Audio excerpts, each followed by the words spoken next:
Seahawks fans, wherever you may be, thanks for listening to the show. Join your hosts, Bill Alvstad and Keith Myers, as we talk Seahawks football.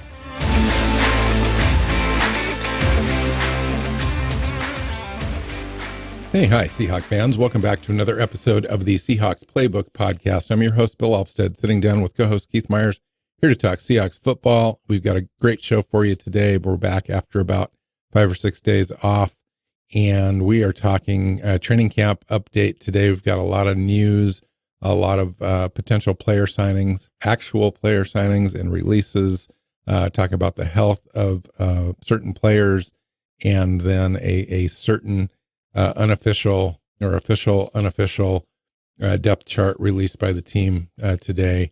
We'll talk a little bit about that, and if there's any significance at all that we can glean from anything there. How you doing, Keith? Welcome in. Doing good. Back from second beach trip, final beach trip of the summer. Feeling good, feeling rested, ready to do this. Let's it sounds like a fun show. Lots to talk about. Should we start with the good news? Yeah. There's really good news. Yeah, there's the best possible news. Well, there's two things that are really kind of good news for me that are almost on equal footing, to be completely honest. But I get the quarterback news. Why don't you go ahead? Mm-hmm. Yeah. So for those of you that have been paying attention, Geno Smith went down with an injury. He got sacked on a practice rep, came up, favoring his leg, ended up with saying he had, knee and hip soreness, missed 2 days of practice, and then went for an MRI. And at that point, when you hear those things, you're like, oh, this is going to be bad. Turned out to be no structural damage. He just needs to wait for the, swelling and stuff and the inflammation to, do its thing. And then he'll be back on the field. And it turned out he's back on the field this week. So he did miss a few practices, but he's back and feeling better. Yeah, he missed a total of 3 practices, including the Saturday, wide open practice at Lumen Field for fans. And that's good. We get, the backups get all the reps and stuff. Like you said, anytime you get that second opinion or get it checked out, get imaging done, quote unquote, it can go any way. It can go either any possible way. And so it was the best of all things. They were in an abundance of caution, obviously, because the day after he got the imaging done, he's back out on the practice field with no limitations. So, things like this early in camp ish, before the preseason game number 1, you're just going to back off the throttle and let him rest. And even if it's just a contusion or a thigh bruise or whatever it is, you just kind of let him heal. But he was ready to go and anxious to get back out there. I don't blame him. Offense runs really smoothly with Geno Smith out there and in camp, gives the offense a fighting chance against this defense. I'd love to talk about the defense today, by the way. And then with Howell and PJ Walker, things kind of get stifled a little bit, and not able to handle as much pressure as the defense. Generous. Yeah, I know. Really generous saying stifled a little bit. The offense struggles mightily when Geno's not in there. And that has a lot to do with this defense. This defense looks good right now. Really good. It's training camp, right? It's practice. Yep. It's against your own inept, maybe, offensive line. And so it's hard to know exactly where you're at, but there's a certain buzz going on right now by people around the team, by people that cover the team, Michael Duger, Corbin Smith, others that are seeing something different this year. That's really kind of almost tangible. And so I'm taking it with a grain of salt, but I'm super excited. I mean, right? Yeah. And you got to just see it. Even the preseason games are not really going to tell the tale because they're not going to show anything. It's so vanilla. Yeah. They're not going to show anything, what they're going to do. And because they don't want to, give their week 1 opponent a heads up on what they were planning on doing. So they're going to, kind of run their vanilla stuff and get guys reps and get a look at certain players, but we're not going to see much of what the scheme's actually going to be until the games count.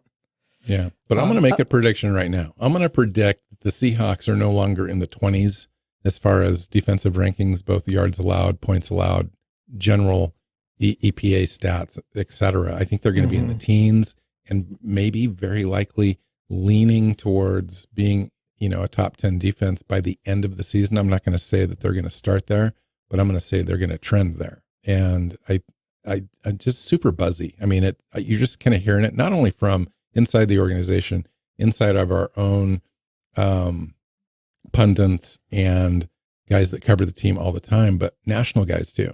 National guys are hearing the same sort of thing. And that's where you start to pay attention.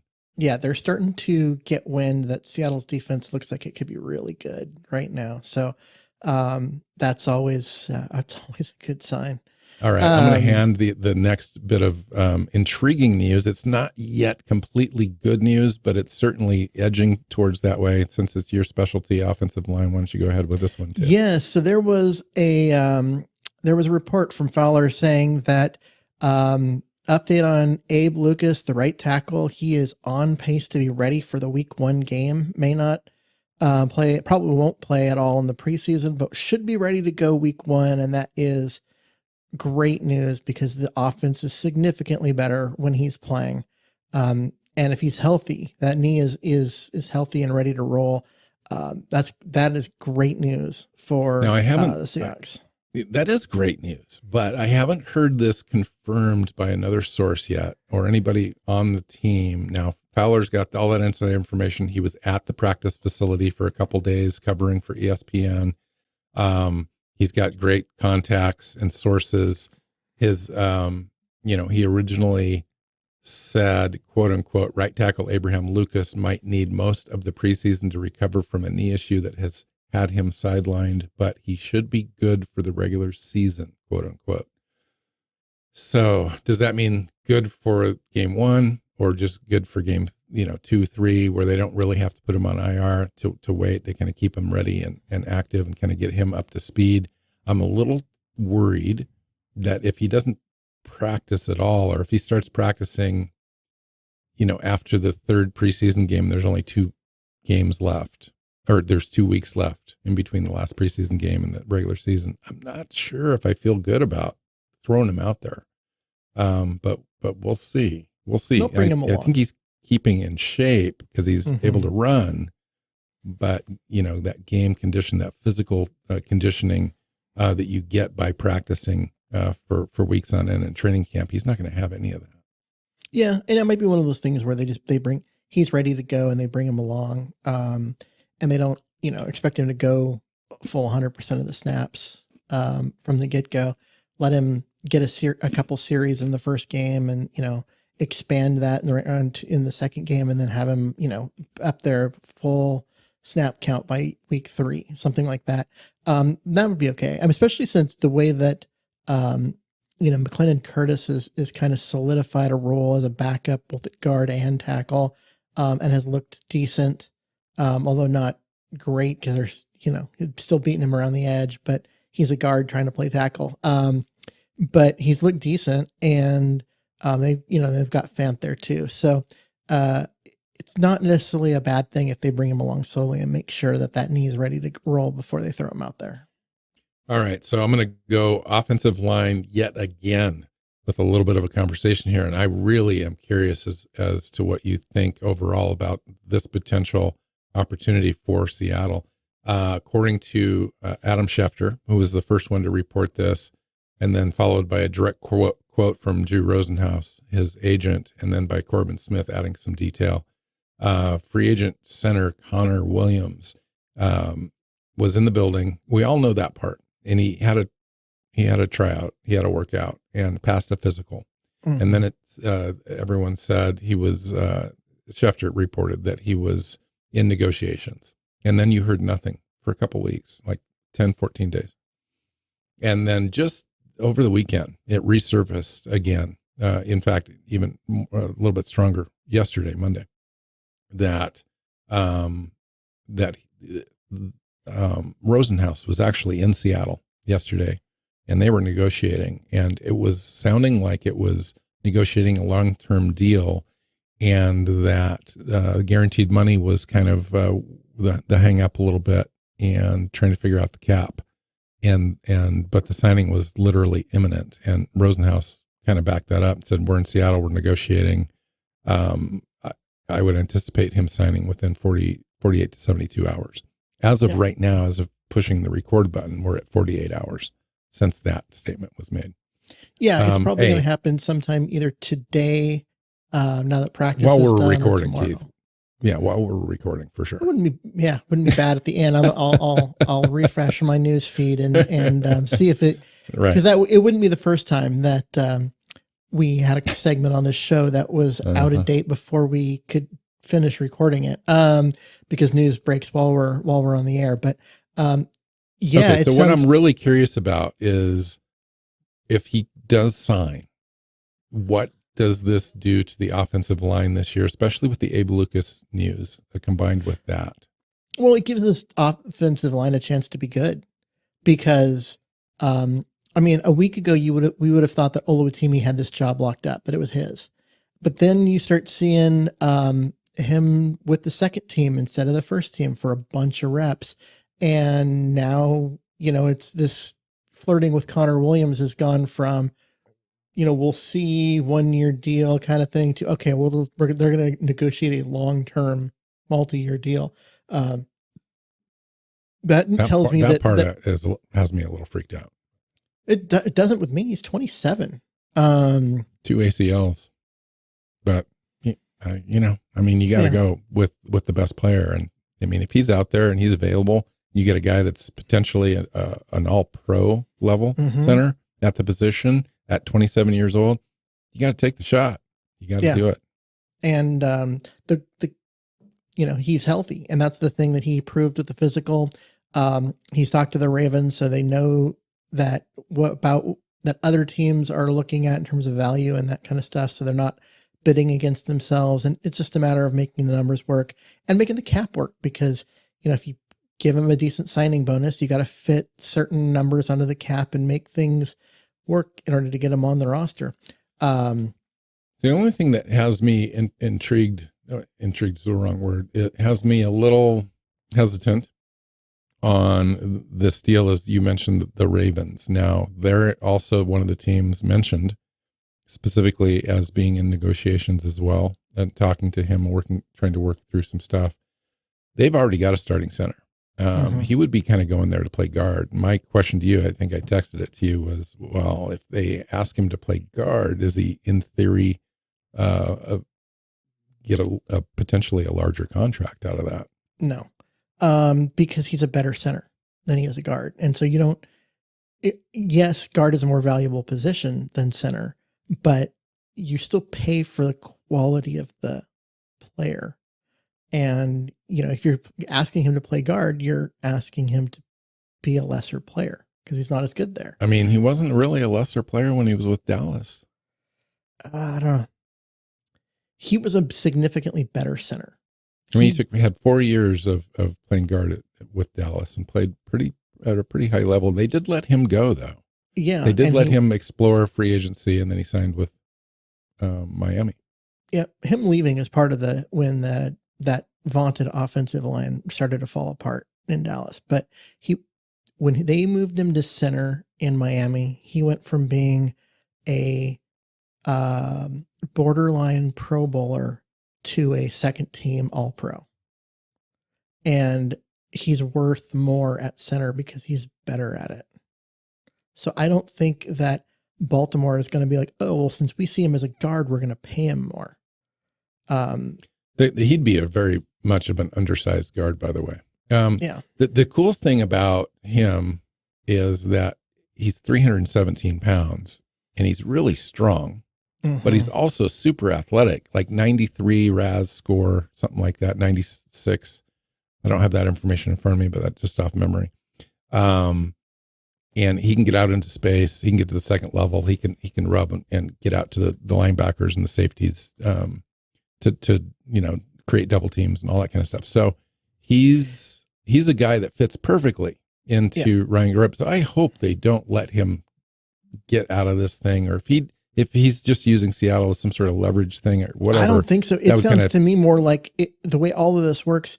It sounds like it was Baltimore that was being used as leverage with Seattle to try and get them to add another year or add, guarantee some more of the contract. It does sound like that because there was a 2-week gap between his visit here. And I will tell everyone who's listening to this. But he was in Baltimore yesterday.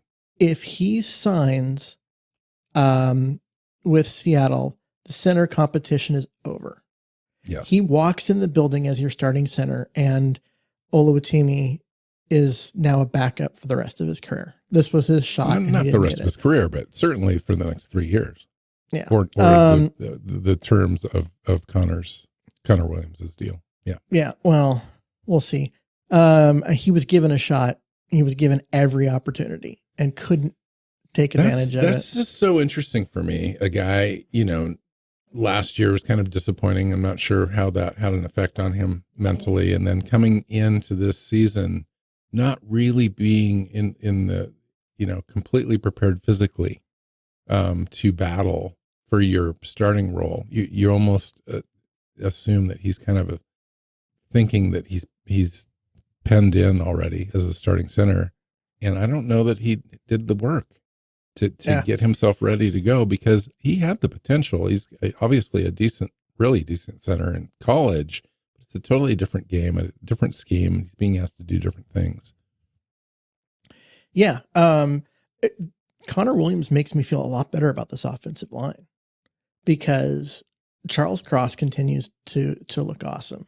Yeah, he does actually. Now you've got Connor Williams, who's one of the best centers in the NFL. There, and you get Abe Lucas possibly back. You can remember a couple of years ago when his knee was actually healthy, he was the best offensive lineman on this team, and that was with Charles Cross on the roster too. And so now you've got those positions, and it comes down to guard. Anthony Bradford has not let go of that right guard job, and that's not necessarily that Christian Haynes hasn't worked hard and hasn't pushed him. But Bradford continues to improve and continues to do everything.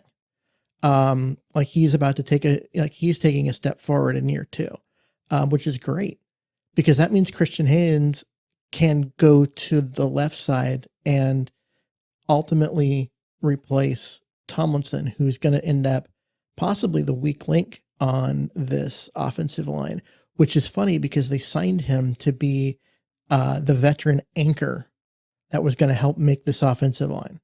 And now, yes, right.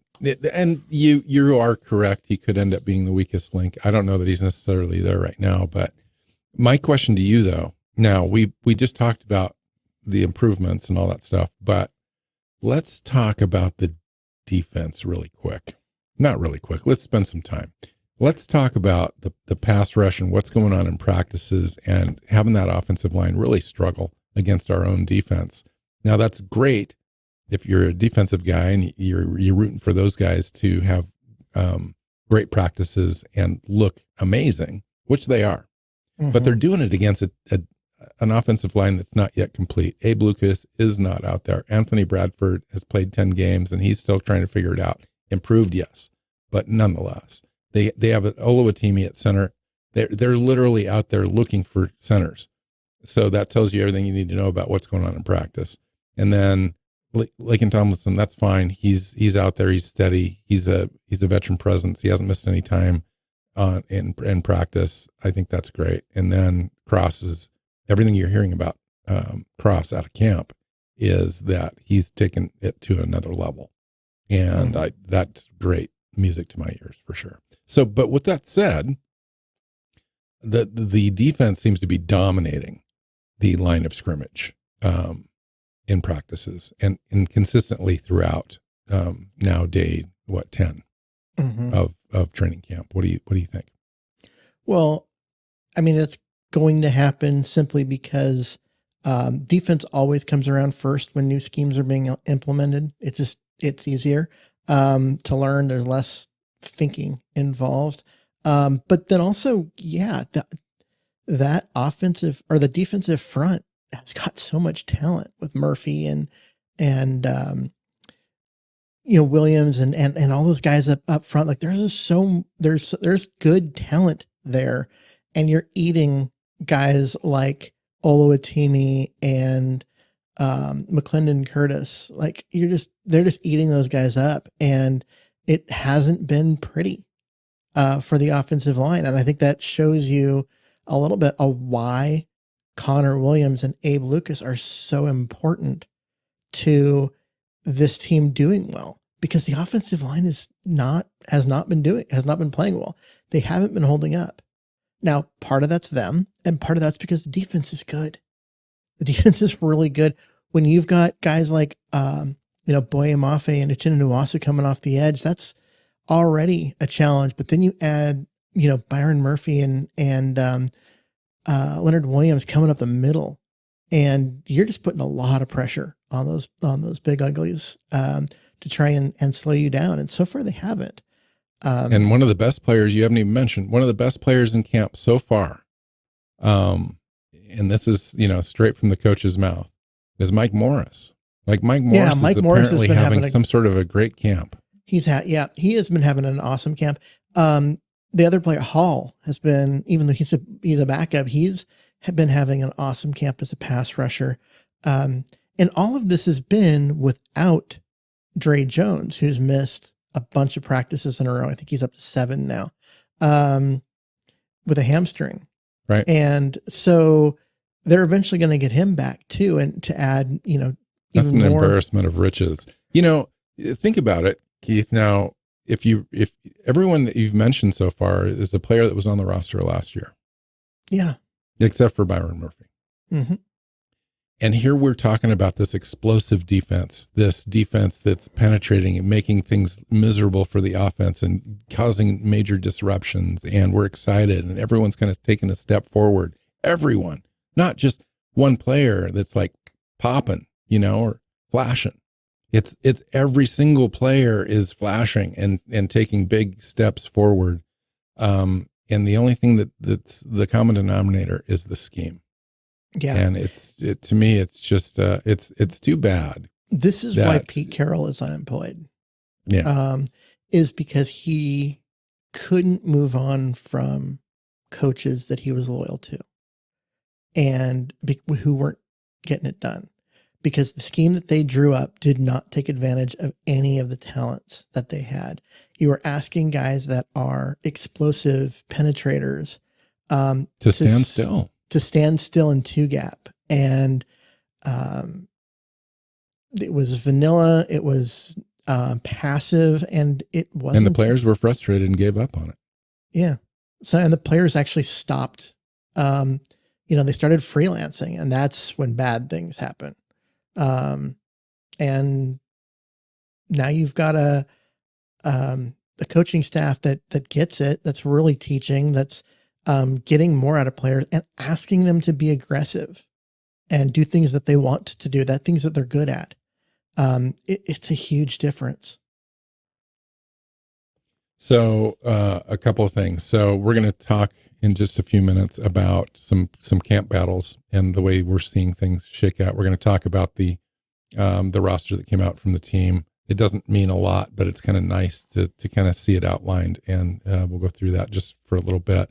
I just want to mention as well, noted that Jamal Adams and Quandre Diggs ended up signing with the same team in the offseason, the Tennessee Titans. I'm wondering what the Titans are thinking in signing these players that failed in Seattle so miserably, at least last season. Obviously, Jamal Adams has struggled for 3 seasons in a row now with injuries, and Quandre Diggs looked like a diminished player last year, although I think that he can still play at a high level. And he was certainly had the same sort of issues with the defense that we just finished talking about on the back end. So I think Quandre can still play, but nonetheless, the Tennessee Titans basically signed Seattle safeties from last year. Well, and for them, it hope was that they can get more out of them. Yeah. I mean, for them, it's a low cost, potential high value, high ceiling acquisition, because you got 2 guys that one's a former All-Pro that's battled injuries, and they signed him for the league minimum. And the other one is a multi-year Pro Bowler that it was still available, and they signed him for near the league minimum. So now you've got these guys, and they either come in and perform and earn a job, or they don't, and you cut them. There's no downside for Tennessee. So a couple of signings. We signed a couple of linebackers. Blake Lynch, 6'3", 225, undrafted free agent in 2020. He's been kicking around a little bit. He was with the Vikings in 2021, the Chargers, and so forth. He's just got a couple of game appearances and so forth. Well, actually 27 game appearances, but not a lot of activity. He could rise up. I mean, he's got 51 tackles, a tackle for loss, couple sacks, forced fumbles, a fumble recovery, pass defenses, one interception in his time in the NFL since 2022. But he's signing late. He's, he hasn't really been with the team this off season. So he's kind of a peripheral player, at least the way he's viewed around the league. So it'll be interesting to see if he can kind of pick up the defense, pick up the scheme, and have any impact at all on getting reps, enough reps to show enough to where he can hang out on the roster. And a somewhat weak linebacker group, especially with the injuries that we've kind of been working through. Well, I mean, what you have in these situations is you look at a guy like Onujanu and they go, yeah, he's not going to be on this team. He's not going to make this roster. He isn't athletically what we were looking for. And so they went ahead and brought someone else in to basically give him, a couple of weeks to try and evaluate. Well, and they signed Jeremy Sharif too. Sharif. Yeah. Outside linebacker. Same idea. So now you've got these guys. This is basically like a 2-week tryout, so they can get a feel for what they have as far as potential and that kind of stuff. But they're not going to make the 53 unless there's just a ton these are of practice injuries. squad guys. Yeah. But these are guys that are being given opportunity to try out for the practice squad. Essentially. Okay, so we've had some practices since we've been together, and the overarching thing for me is, some individual guys like Mike Morris I had already mentioned, and a few Jake different. Bobo. Jake Bobo looks amazing, right? I mean, we just kind of go on. Spectacular catches every day, which is awesome to hear. So totally solidified that number 4 wide receiver spot. Tyrese Knight is getting a lot of first team reps, which is great to see. Cody White is standing out as far as the bubble players are concerned, guys that are on the edge of the roster. We can talk about that in a little bit as far as camp battles. But overarching, you're just going to have a feel that this defense is going to be really good this year. And it's no longer going to be a bottom dweller in the, the back end of the NFL. And, I couldn't be happier. I mean, that's exactly what you wanted to see out of Mike McDonald being hired as head coach. He was going to call the plays. It was going to be his defense. And to have that result kind of showing up this early in camp, by all accounts, is just tremendous news for me, because the offense is kind of already there in a sense. If we can get this offensive line thing solved, get some protection in there for Geno Smith, get that run game going, get it more consistent with Ryan Grubb. This team, we won 9 games last year with essentially the same roster, give or take a few key additions, but there's been some subtractions as well. But nonetheless, it's on balance. It's going to be about the same. And I think that we could end up winning 11 games instead of 9. I mean, I really think that that's the difference. And it's mostly just on the defensive side of the ball and having a little bit more consistency on third down and red zone stuff on the offense. And I think we can get there. Let's talk about camp battles. Why don't you give me a position group that you think you're looking at a decent camp battle at and the players that are involved? Well, the most interesting one that you kind of watch has been cornerback, which this isn't like one of those battles where you're like, oh, who's going to win a starting job, because you kind of know who that is. But Trey Brown has been playing out of his mind every day.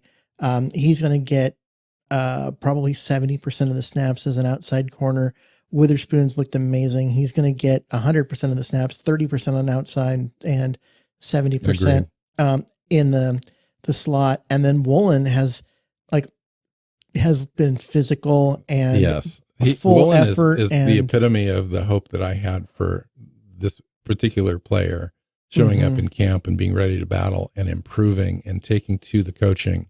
And, maybe there was some injury stuff that was kind of impacting the way that he was playing last year and so forth. But it seems like he's a completely new player right now, and in the best possible way, and really showing up and taking the challenge of having to move around in this defense rather than stay on the one side.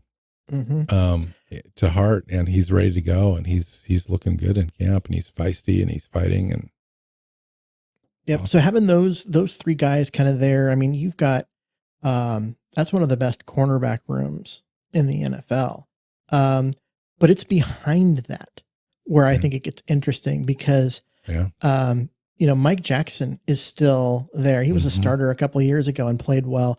Artie Burns is a former first round pick who played a bunch last year and played well. And then you got the two draft picks. Pritchett has has played well, except for him getting run over by George Holani. In practice, just absolutely bowled over. Okay, so here's the problem. You just named 7 guys. I know. And every one of them is having a good, other than DJ James and Pritchett, and you got to give them a little bit of leeway. Those guys are probably having the worst camp just because they're rookies and they're trying to acclimate into this thing where you've got a bunch of alphas that are literally taking up all the oxygen. And you mentioned Michael Jackson. Teams love him because he's physical. He's a bigger guy. Artie Burns is having another outstanding camp. They love him. Like, he's going to be on the roster. He's not like a camp casualty guy. And so that's 5 guys right there. And then the 2 rookies. One of those guys could be flipped for a draft pick in order to make room for a guy like Pritchett. I don't know if DJ James makes the roster.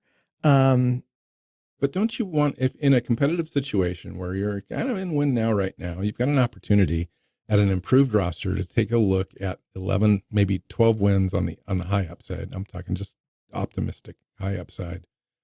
Don't you want to field the best regardless of value that you could have for another team, just so you can work a rookie onto the roster?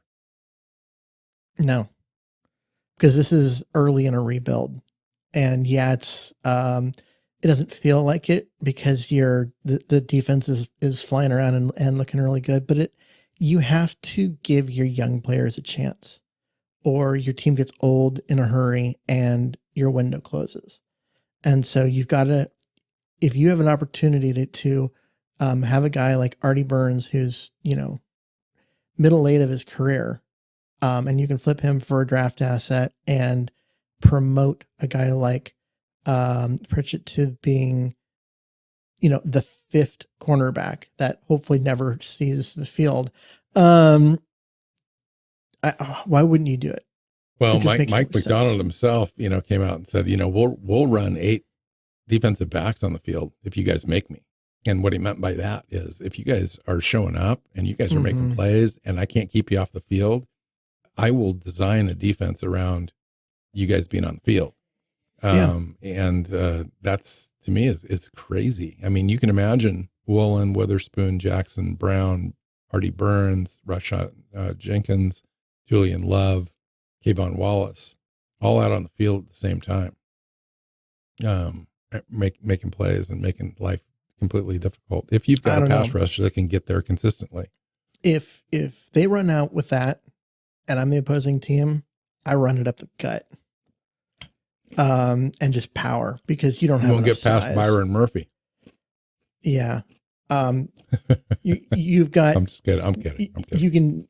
You double team him and you get to the second level, and there is no second level. You've only got third level. You know what's exciting though, is you've got the option. So in end of game situations, you've got desperate teams, throwing the ball up, to try to get back into a game or whatever, you've got the personnel that can pretty much shut down a team's passing scheme if you know you're going to pass all the time. And, the key is to get up early, and that's Mike McDonald's objective. He came out the other day. I was real impressed. He came out the other day and talked in an interview about his philosophy. And his philosophy essentially was, we want to get out early, and we want to maintain that lead and grow it into the fourth quarter. So I love the aggressiveness just of the tone of that statement. Now, Pete Carroll is the complete opposite. It's like, we could go ahead and score, but it's not really that important. What we really want to do is we want to maintain the score, even if it's 0-0, until the last 4 or 5 minutes of the fourth quarter, and then we'll kind of turn it on. And he depended on the ability to turn it on in order to win games. And when the turning it on wasn't there, they didn't. Yeah. And, Russell Wilson was good for that for a long time. He ended up playing hero ball, and that was great for all of us and Russell Wilson was successful at that. But when that went away, and it did, even when Russell Wilson was on the roster the last year and a half or so, the team was unsuccessful in that philosophy. And I love the aggressive nature now of what Mike McDonald wants to do with Ryan Grubb. They want to spread you out. They want to take their shots. They want to convert those third downs. They want to put pressure on the defense all the time. And then on the defensive side, you know what they're going to do. So I one love of the most frustrating things about the Pete Carroll era is the whole, you can't win in the first quarter. You can't win in the second quarter. You can only win at the fourth quarter. And I'm like, yeah, but you can lose games in the first quarter by getting yourself blown out. And they did that at times. Yeah, they did. And you can give yourself a much easier chance to win in the fourth quarter by actually scoring points and stopping the opposing team. There's something psychologically too about allowing a team to punch you in the mouth over and over and over again before you respond. Yeah. And that was happening a lot. It was just not good. The mantra just became an excuse for bad play early in games. And it was frustrating. And I love the fact that McDonald is so detail oriented. Camp isn't about fun and hype and getting guys pumped up. It's about teaching, learning, being better at football and getting all of the little details right. And I'd love that. I think that this is going to be a significantly better football team because of it. So you just talked to me about potentially 7 guys in the cornerback room. And the only way that Pritchett and DJ James makes the roster is to have some sort of a trade or, God forbid, injury. I don't think DJ James makes the roster. So that's something to watch. That's a battle to watch. Is there any way that Pritchett, given what you know now, heading into preseason game 1 at the end of this week, any way that he's pushing anybody off this roster? Just by himself, without any help with roster moves? No. I don't see him pushing Burns or Jackson. As far as actual play goes, the other 2 guys have the advantage. His advantage is that he's young and he's cheap. And his role at this point is to close the gap enough that the front office goes, yeah, we can get away with it. Well, the other guy to pay attention to with that sort of thing is peripherally wise is Kobe Bryant. Kobe Bryant's strictly been listed as a safety. He's been playing safety in camp, but he also has the ability to play in the nickel in the slot. And that's where Pritchett's going to live. And so he's not going to get much playing time anyway. I mean, we're talking about probably stuff that doesn't really even matter. But it doesn't matter as far as wins and losses because we're talking about the back end of the roster, but we are talking about things that matter very much to these guys. Because if Kobe Bryant is not on the Seahawks roster, if he gets signed to the practice squad, okay. If he doesn't, now he's got to go get another team to sign him. Right. This is the type of situation where you lose out on one of these battles and your career ends and you have to move on and do something not football. for the first time in your life. It's a big deal for them. And I think that when we start talking about these roster battles and all that kind of stuff, sometimes we lose track of that these are people, this is their livelihood. And yes, it's for our entertainment. And yes, we talk about rosters as like chess pieces and that kind of stuff. But these guys that lose these battles, this could be the end for them. Well, good for us in that us talking about them is not going to ruin their lives. We're just talking. True. Okay, so let's talk about another position group and ruin somebody else's lives, at least on the show. So wide receiver, Jake Bobo. You had mentioned Jake Bobo earlier, just having a camp, right? I'd love that. I mean, I'd love the idea. So this is where I wish Olotimi would kind of show up with this sort of mindset, is that Bobo comes in. Everyone kind of assumes that he's going to be the fourth guy, right? But they signed Chenault in the offseason, and he could take those snaps potentially. Tariq Young could burst out a little bit more and show, especially to a new coaching staff that would be enamored with that guy. Dwayne Eskridge has been healthy so far in camp and so forth, and he's shown some pop, according to a few that have seen him. Okay. But Bobo comes in, and he's like, no way. Are any of these guys going to touch me? I'm going to show out in camp. I'm going to show what I do and be physical. I'm going to make the catches. I'm going to use my frame to take advantage of matchups, even against our vaunted secondary. And he has. And it's been great to see that. And really, if you go 1 through 4, you add Bobo into the mix as far as the top 4 wide receivers in any room in the NFL, I would compare our receiver room to anybody. Now, I know that there's going to be better receivers 1 through 3, not by much, but yes, better. Mm-hmm. Okay. But you add Bobo in there, the way that he's really developed and come on and shown out as a 4th wide receiver that you can depend on for 25 to 35 catches a season, that can impact the red zone. I think, we're one of the very top. Now, that's the thing is there were all these guys gunning for his spot. He kind of was the 4th wide receiver on the team last year by default. And undrafted rookie free agent. Yeah. And he was kind of, like I said, he was the 4th wide receiver kind of by default because there just wasn't anyone else on this roster. Not saying he didn't take advantage of and work hard and all of that, but when, guys like Eskridge and Tariq Young and a bunch of other guys get hurt, who's left? But he made the most of his opportunity then. And then he spent this offseason doing everything he needed to do to be ready to come in and keep his job. And he looks much improved against a player that already was playing really well. So the battle at wide receiver is who else is going to make the roster besides those top 4, because Bobo is on the roster. Right. That's done. So, in taking all things into consideration, you got to look at the potential of a punt returner, kick returner option for a couple of these guys.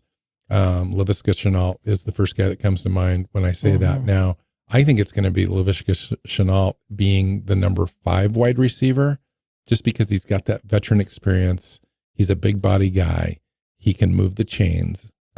He can be a dependable kind of an outlet kind of a receiver. Now, he's not going to push the ball downfield too much, although he does have the speed. But he also is the first string kick returner as of today, right now in camp. He's taken the most reps there. I think the team believes he's going to be there on the field. I think he's going to make the roster. I think he's the number 5 guy. But let's talk. There's, I think, 3 guys right now that are pushing for that number 6 spot. And I think maybe the final spot on this roster for wide receiver.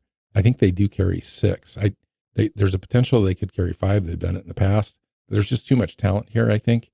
And given the idea that Grubb wants to push the ball around, he's going to want as many receivers as he can. So I think he's going to probably win that argument. So let's talk about Cody White.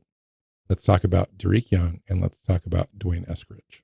Yeah, because those are the guys that are really competing for that spot. Aesop Winston Jr. is technically competing for it, and his contribution as a potential punt returner might keep him in the equation, but honestly, if healthy, D. Eskridge is more explosive. And his problem has simply been that he's never been healthy. He has not missed even a portion of practice yet this camp. And that was what I said I needed to see from him, was get through a practice or two without getting hurt, because he's never done that. And this year he has.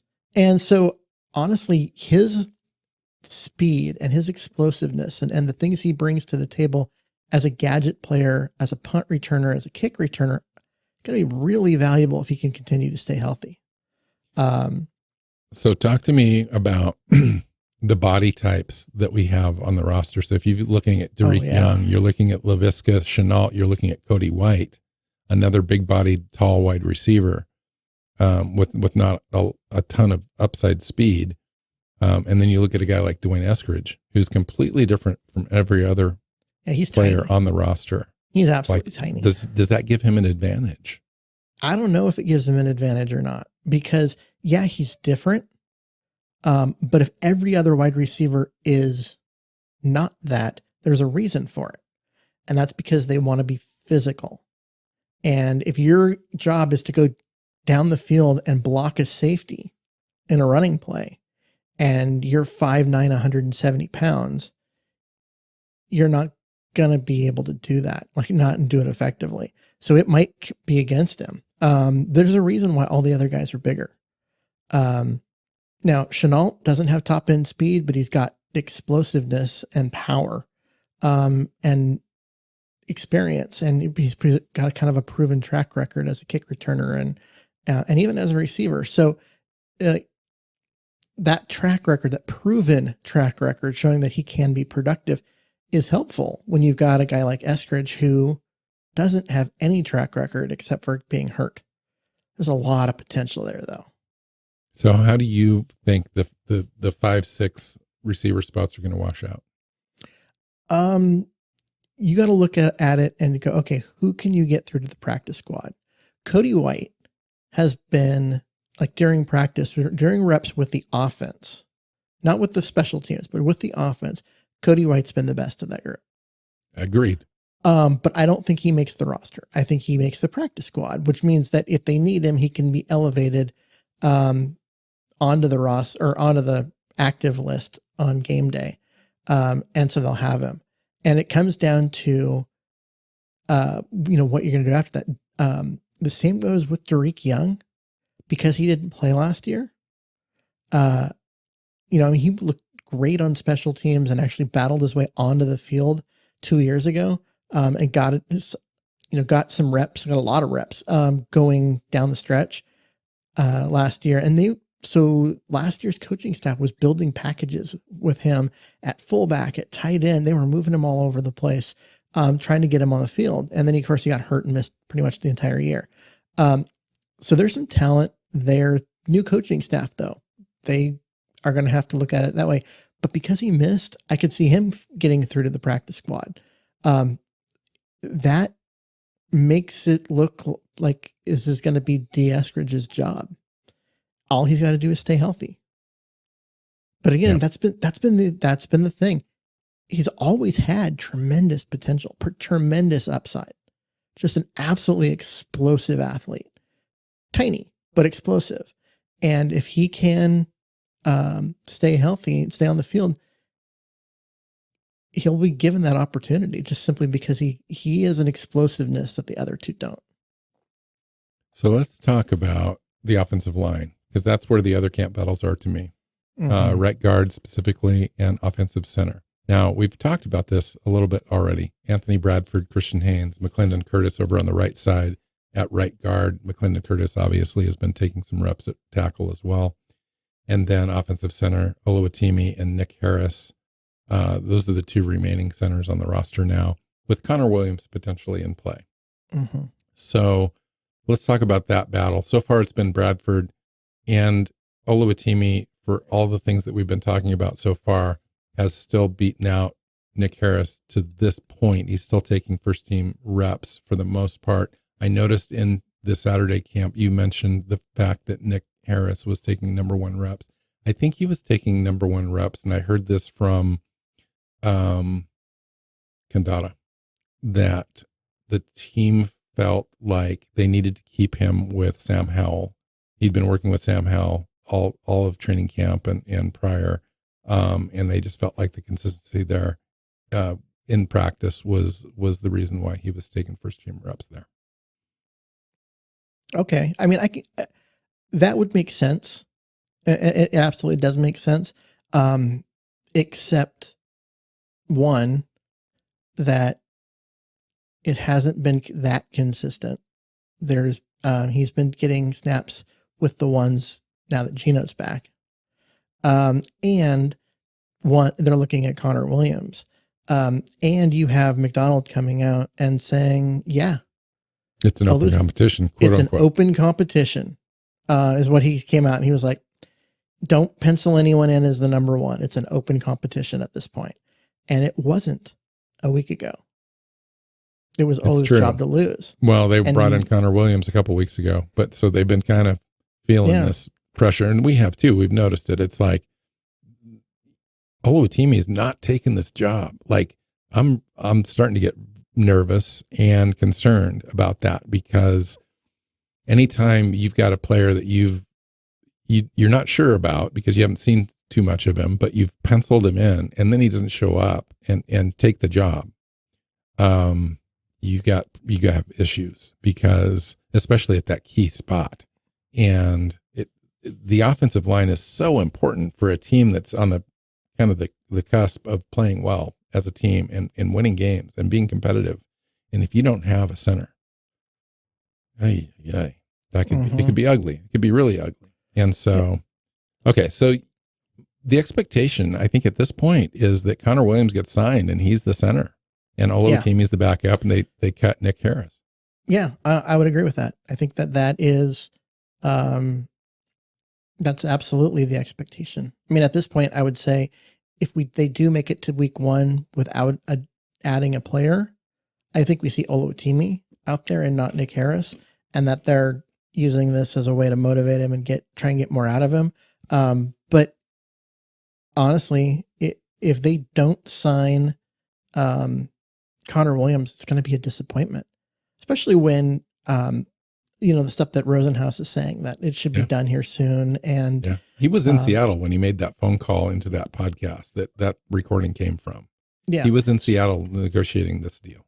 Connor Williams went to Baltimore for a physical and whatnot, and Drew Rosenhaus went to Seattle. Came to Seattle to negotiate contract. Right. That should tell you everything you need to know, really. Yeah. And so I saw a thing that it was like one of a different GM was like, would be absolutely shocked if he doesn't sign in Seattle. So, okay. So let's talk about the final battle in camp that we see. We can talk about some peripheral guys like running back position and so forth. Let's do that. But right guard, Anthony Bradford, Christian Haynes, McClendon Curtis. Right now it's Bradford's. Mm-hmm. Christian Haynes has 5 weeks until game 1. 5 weeks away. Does he have enough time to take this job and hold on to it? Yeah, of course he does. And a lot of it's going to start with this preseason game this week, because Bradford's going to start with the ones. And if he do you think the ones are going to get any playing time at all in this game? Yes, it's in the camp battle positions. You might not. That's a great point, actually. You might not see Charles Cross and Geno Smith, right, or Laken Tomlinson, but you're going to see Oluwatimi and Anthony Bradford and McClendon Curtis, and Haynes, right? And those guys with the ones. And so, yeah, I do think that you're going to see him. And if Bradford goes out and holds on to this job and just looks good doing it, he's moving people, he's creating running lanes, and he's not getting beat in terms of pass protection stuff. It does make it harder on Haynes to step up, because he's got to come in and go and prove that he's better than that. we know from last year that Bradford flashed some really good things. But he also had some really dumb plays where he looked awful. And so we don't know where he's at. If he's taken a big jump forward, in that year 1, year 2 thing, which a lot of players do, it's going to be harder for him to lose that spot. But if he is who he was last year, oh yeah, there's absolutely an opportunity for Haynes to come in and continue to progress and continue to show that he's ready, and then show that he's the better player and be given the job. What's the best case scenario? The best case scenario is that Bradford looks awesome and holds on to the job, because then you got a guy that looked awesome, and and you need more of those. And you hope that Haynes can transition to the left side, especially going forward in 2025. Now this year, maybe Tomlinson stays, and that's maybe optimal, but you work Haynes in, and, some drives and so forth. He gets some experience, and then next year he comes in as your starter. Well, and the interior offensive line, like, it's rare that a guy can go all season and take every snap. Like, it's just not a common thing. There's too many bodies, too many guys laying on the ground and rolling over, and guys miss a game here or there and that kind of stuff. So Haynes is going to get an opportunity to get some playing time no matter what. And honestly, if he can show that he can do the job on the left side, then that even better, because Tomlinson he's there for the vet presence and being steady. But his last 3 seasons haven't been good. Haven't been terrible. Well, last year was kind of terrible, but he hasn't been good in a while. And so having a guy like Haynes lurking behind him, and McClendon Curtis too. Yeah. Curtis is he's kind of lost out on the opportunity to compete at guard because of Abe Lucas being out at tackle, and them not wanting to just hand the job to Fant.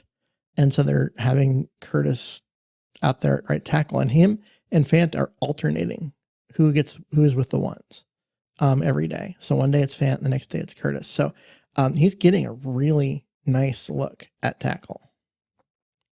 Okay, so we're almost done with this thing, but we wanted one more bonus position. Let's talk about running back really quick. So we know that Ken Walker the third and Zach Charbonnet are the 1-2 punch. And then behind that, we have Kenny McIntosh, who really didn't take any snaps last year, was injured, and a kid that was drafted in the 6th, 7th round was expected to go in the 4th or so, beginning of the 4th, and just kind of dropped. There were some physical limitations, some speed issues, and so forth from Kenny McIntosh. And then George Holani, undrafted rookie free agent in camp this year from Boise State. He's kind of a much more physical back, all well-rounded kind of skill set that he brings in as well, challenging McIntosh for that third spot. But do they carry 4 running backs anyway? Does it really matter? I think it matters in that they might choose to carry 3 and put one of those guys on the practice squad just to make room for a cornerback or a wide receiver, just because that's the way the numbers are going to work out. And you're going to have guys. You don't need a 4th running back going into week 1. You need your top 3 to be ready, and you'll need that 4th one in week 4 or 5. That's why you put them on the practice squad. So I could definitely see them doing that.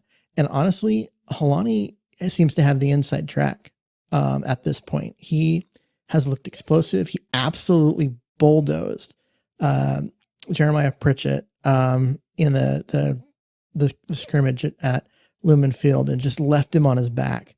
I think he got tackled at the 3, but then turned around and leveled someone else to get in and get the touchdown. He's looked good. He's looked explosive. If you go back and you watch him play at Boise State, you'd be surprised that he went undrafted.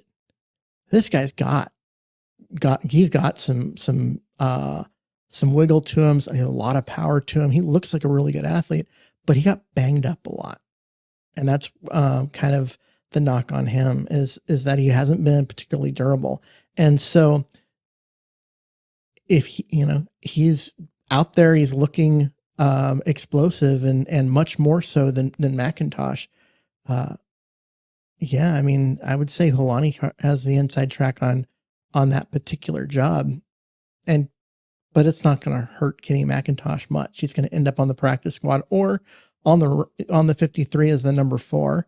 And yeah, in the end, it more matters in terms of who's available on game day week 1 than it is like anything long term. So one other thing that I want to talk about was the tight end situation. If you're looking at the roster, the depth chart that was put out by the team, the media side of the team, this is not an official roster, but it just kind of gives us some conversation and so forth. But it does have an interesting element to it. And one of these things is this, and this is why it's probably not significant at all. This whole roster is they've got Noah Fant at number 1. They've got Farrell Brown. We know that. Then they've got Tyler Mabry over Brady Russell, over AJ Barner, over Jack Westover. We know that AJ Barner is going to make the roster, but I just find it interesting that AJ Barner is not listed as the 3rd tight end on this roster. But I think, there's probably no question that he's going to make the roster. Jack Westover may even make this roster. But Tyler Mabry's sitting there at number 3 right now. Yeah, and I think if the top 2 guys got hurt and you went into week 1 without Fant and Brown on the roster, who's your starting tight end? I know it'd be ugly. We'd have to go get somebody. Maybe we'd trade probably one of those Artie Burns for a tight end. Tyler Mabry is going to be your starting tight end. And the other 2 guys. Brady Russell took a ton of special team snaps last year as well. Yeah, and he's listed right now as the 4th tight end. So and the 2 rookies at the end. And then that's really what to me it's like. Okay, they just they tacked the rookies on at the end. Of a depth chart that would have been made going into the draft. And then you just tack the rookies on the back end. I don't put any stock in this. It's not even on Seahawk.com. It was something that the media rep for the team put together. Well, for example, Draymond Jones is over Boye Mafe as a rush linebacker. Yeah. And Draymond Jones hasn't practiced for seven practices. Yeah. But like I said, it was something that was put together by, one of the media reps and handed to the guys that were there to help them prep for week 1. It does not have anything to do with what's going on the field. And I just don't put any weight into it at all. I just don't. Yeah. Fun to talk about. That's it, man. We're all caught up. We're going to come back, towards the end of the week, and we're going to have a preview of, preseason game 1. It's going to be kind of silly because there's really nothing to talk about, as far as scheme and, the opposing team and why it doesn't matter, all that kind of stuff. But at least we're previewing a game, which is fun. And so we'll do that for you guys. Anything else before we get out of here? No, it's been a long show, but a lot to talk about though. We'll be back, I believe, to preview the first preseason game and get everyone ready for that, later this week. And then we'll be watching football on the TV, and that will be exciting. Perfect. All right. Find Keith on Twitter at Myers NFL. You can find me at NW Seahawk. The show is Seahawks Playbook Podcast. Find us on your favorite podcast platform and YouTube channel. We've got our own YouTube channel. And hit that subscribe button too. That helps us out. Make sure we get the content out there every week. So until next time, go Hawks. Go Hawks. Seahawks Playbook Podcast listeners, thanks for joining us for another edition of the show. You can find us on Twitter. Bill is at NW Seahawk, Keith is at Myers NFL, and the show is at Hawks Playbook. You can listen and subscribe to the show at SeahawksPlaybook.com.